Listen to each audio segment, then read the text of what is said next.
सभी को नाग पंचमी की बहुत सारी शुभकामनाएं। आज हम सुनेंगे नाग पंचमी पर विशेष सुनी जाने वाली इसकी कथा। चलो सुनते हैं। प्राचीन काल में एक सेठ जी के 7 पुत्र थे। सातों के विवाह हो चुके थे। सबसे छोटे पुत्र की पत्नी श्रेष्ठ चरित्र की, विदुषी और सुशील थी, परंतु उसके भाई नहीं था।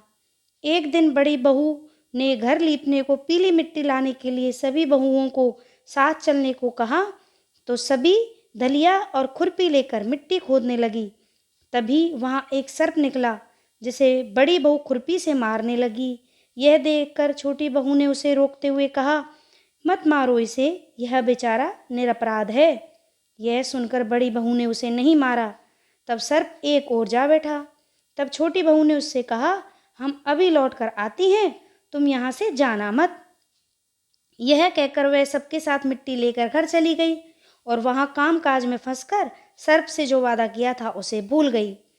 उसे दूसरे दिन वह बात याद आई तो सबको साथ लेकर वहां पहुंची और सर्प को उस स्थान पर बिठाकर बैठा देखकर बोली, सर्प भैया नमस्कार। सर्प ने कहा, तू भैया कह चुकी है, इसलिए तुझे छोड़ देता हूँ, नहीं तो झूठी बात कहने के कारण तुझे अभी डस लेता। वह बोली, भैया मुझसे भूल हो गई, उसकी क्षमा मांगती हूँ।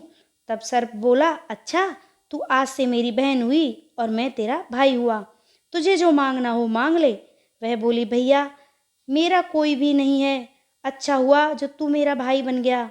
कुछ दिन व्यतीत होने पर वह सर्प मनुष्य का रूप रखकर उसके घर आया और बोला कि मेरी बहन को भेज दो। सबने कहा कि इसके तो कोई भाई ही नहीं था।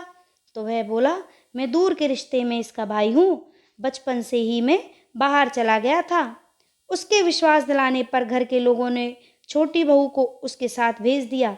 उसने मार्ग में बताया कि मैं वही सर्प हूँ, इसलिए तू डरना नहीं और जहाँ चलने में कठिनाई हो वहाँ मेरी पूंछ पकड़ लेना। उसने कहे अनुसार ही किया और इस प्रकार वह उसके घर पहुँच गई। वहाँ के धन ऐश्वर्य को देखकर वह चकित हो गई। एक दिन सर्प की माता ने उससे कहा, मैं एक काम से बाहर जा रही हूँ, तू अपने भाई को ठंडा दूध पिला देना। उसे यह बात ध्यान न रही और उससे गर्म दूध पिला दिया, जिससे उसका मुख बुरी तरह से जल गया। यह देखकर सर्प की माता बहुत क्रोधित हुई, परंतु सर्प के समझाने पर वह शांत हो गई। तब सर्प ने कहा कि बहन को उसके घर भेज देना चाहिए। तब सर्प और उसके पिता ने उसे बहुत सा सोना, चांदी, जवाहरात, वस्त्र, आभूषण आदि देकर उसके घर पहुंचा दिया। इतना ढेर सारा धन देखकर बड़ी बहू ने ईर्ष्या से कहा, भाई तो तेरा बड़ा धनवान है, तुझे तो उससे और भी धन लाना चाहिए। सर्प ने यह वचन सुना तो सब वस्तुएं सोने की लाकर दे दी। यह देखकर बड़ी बहू ने कहा, इन्हें झाड़ने की झाड़ू भी सोने की होनी चाहिए। तब सर्प ने झाड़ू भी सोने की लाकर रख दी। सर्प ने छोटी बहू को हीरा मणियों का एक अद्भुत हार दिया था। उसकी प्रशंसा उस देश की रानी ने भी सुनी और वह राजा से बोली कि सेठ की छोटी बहू का हार यहाँ आना चाहिए। राजा ने मंत्री को हुक्म दिया कि उससे वह हार शीघ्र लेकर उपस्थित हो। मंत्री ने सेठ जी से जाकर कहा कि महारानी जी छोटी बहू का हार पहनेंगी, वह उससे लेकर मुझे दे दो। सेठ जी ने डर के कारण छोटी बहू से हार मंगाकर दे दिया। छोटी बहू को यह बात बहुत बुरी लगी। उसने अपने सर्प भाई को याद किया और आने पर प्रार्थना की, भैया रानी ने मुझसे हार छीन लिया है, तुम कुछ ऐसा करो कि जब वह हार उसके गले में रहे तब तक सर्प बन जाए और जब वह मुझे लौटा दें और मैं उसे पहनूं तो हीरों और मणियों का हो जाए। सर्प ने कहा, ठीक है, ऐसा ही होगा। जैसे ही रानी ने हार पहना वैसे ही वह सर्प बन गया। यह देखकर रानी चीख पड़ी और रोने लगी।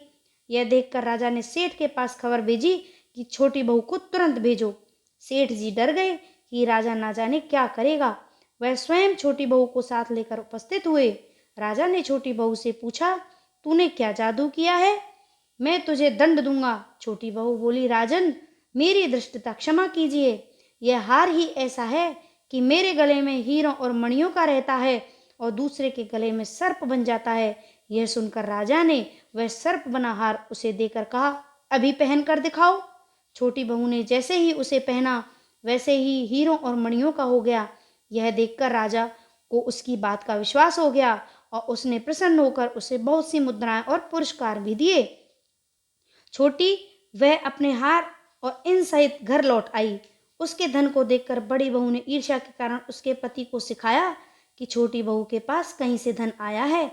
यह सुनकर उसके पति ने अपनी पत्नी को बुलाकर कहा, ठीक ठीक बता कि यह धन तुझे कौन देता है। तब वह सर्प को याद करने लगी।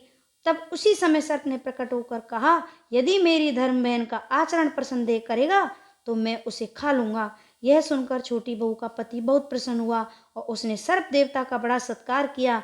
उसी दिन से नाग पंचमी का त्योहार मनाया जाता है और स्त्रियां सर्प को भाई मानकर उसकी पूजा करती हैं। जय हो नाग देवता की। सभी को नाग पंचमी की बहुत सारी शुभकामनाएं।